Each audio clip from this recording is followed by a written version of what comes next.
वहीं विधानसभा चुनाव के बाद 10 मार्च को होने वाली मतगणना पर अभी सभी की नजर बनी हुई है। आपको बता दें कि नतीजे आने से पहले ही कांग्रेस के रणनीतिकारों ने एक बार फिर मोर्चा संभाल लिया है।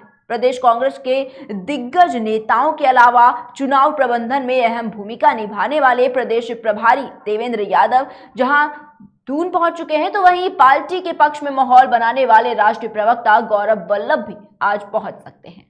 चुनाव के बाद अगर कांग्रेस सरकार बनाने को लेकर आश्वस्त नजर आ रही है, तो उसमें कहीं ना कहीं राष्ट्रीय नेताओं की बहुत ही बड़ी भूमिका रही है। विशेषकर पार्टी के प्रदेश प्रभारी देवेंद्र यादव और गौरव वल्लभ ने पूरे समय मोर्चा संभाले रखा है। कांग्रेस के पूर्व राष्ट्रीय अध्यक्ष राहुल गांधी के करीबी माने जाने वाले देवेंद्र यादव को विशेष तौर पर उत्तराखंड के मोर्चे पर विशेष तौर पर लगाया गया था।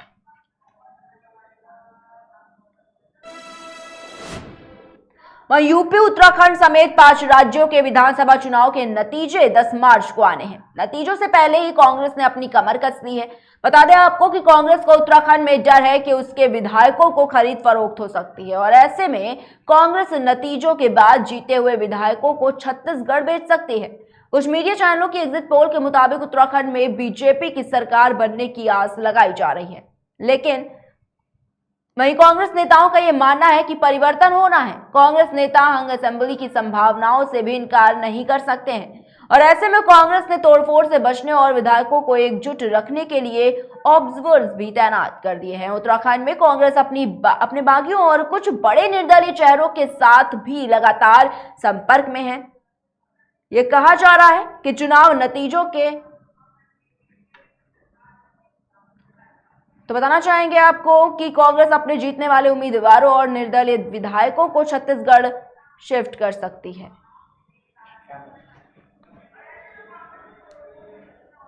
तो बताना चाहेंगे आपको कि ये लगातार कहा जा रहा है कि चुनाव नतीजों के बाद विधायकों को एकजुट रखने के लिए कांग्रेस अपने जीतने वाले उम्मीदवारों और निर्दलीय विधायकों को छत्तीसगढ़ में भी अब शिफ्ट कर सकती है।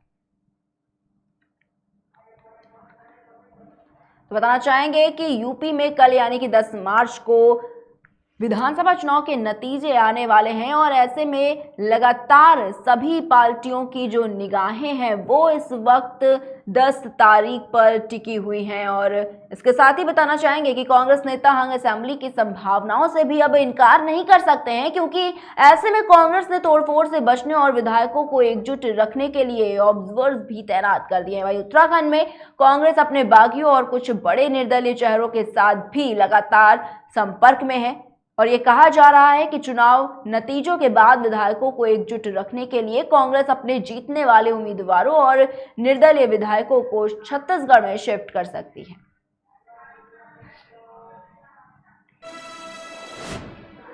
वहीं विधानसभा चुनाव के नतीजे आने से पहले ही उत्तराखंड में बड़े सियासी ड्रामे की आहट शुरू हो गई है। भाजपा और कांग्रेस अपने अपने मोर्चों पर किलेबंदी में जुट गई है। भाजपा ने सरकार बनाने के अभियान पर जोड़ तोड़ की राजनीति के रणनीतिकार राष्ट्रीय महामंत्री कैलाश विजयवर्गीय को देहरादून भेजा, तो जवाब में कांग्रेस आलाकमान ने पार्टी के कई कार्यकर्ताओं को मोर्चे पर उतार दिया है। देहरादून में दस्तक के साथ विजयवर्गीय पार्टी के सभी कार्यकर्ताओं के साथ गुप्त मंत्रणा में व्यस्त नजर आ रहे हैं और इसी बीच सियासी गलियारों में यह भी चर्चा है कि 2 निर्दलीय प्रत्याशियों ने मुख्यमंत्री पुष्कर सिंह धामी और पूर्व केंद्रीय शिक्षा मंत्री डॉक्टर रमेश पोखरियाल से मुलाकात की है। वहीं इनमें से एक यमुनोत्री सीट से निर्दलीय चुनाव लड़े संजय डोभाल और उन्होंने भाजपा नेताओं से मुलाकात की पुष्टि भी कर दी है।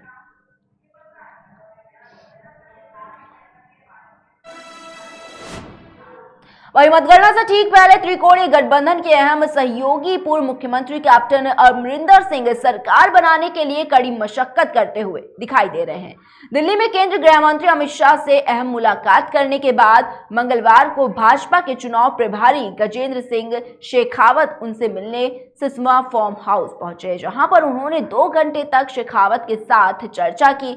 इसके बाद पूर्व मुख्यमंत्री ने कहा कि हम बहुमत साबित कर फ्लोर टेस्ट की व्यवस्था करेंगे। एग्जिट पोल के नतीजों को खारिज करते हुए कैप्टन 10 मार्च को होने वाली मतगणना में भाजपा की गठबंधन सरकार बनने का दावा कर रहे हैं। इधर पंजाब लोक कांग्रेस के प्रवक्ता प्रीतपाल बालीवाल ने यह दावा किया है कि भाजपा चुनाव परिणामों में गठबंधन सरकार बनाने जा रही है, जिसका नेतृत्व कैप्टन अमरिंदर सिंह मुख्यमंत्री के रूप में करेंगे।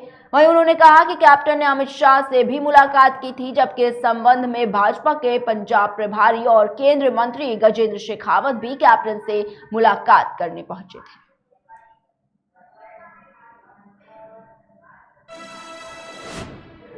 और विधानसभा चुनाव के लिए मतगणना से पूर्व मंगलवार को कांग्रेस की बैठक हुई है, जिसमें आने वाले दिनों के लिए रणनीतिक कवच तैयार किया गया है।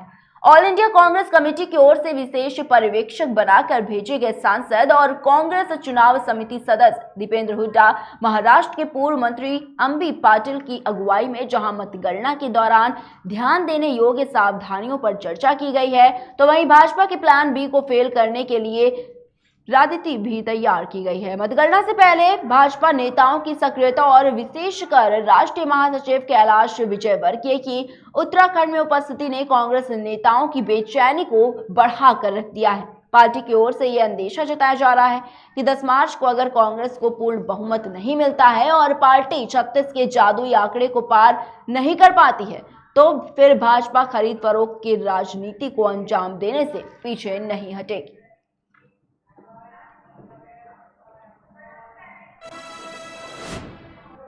फिलहाल के बुलेटिन में इतना ही। देश और दुनिया की तमाम बड़ी खबरों को देखने के लिए देखते रहिए केकेडी न्यूज।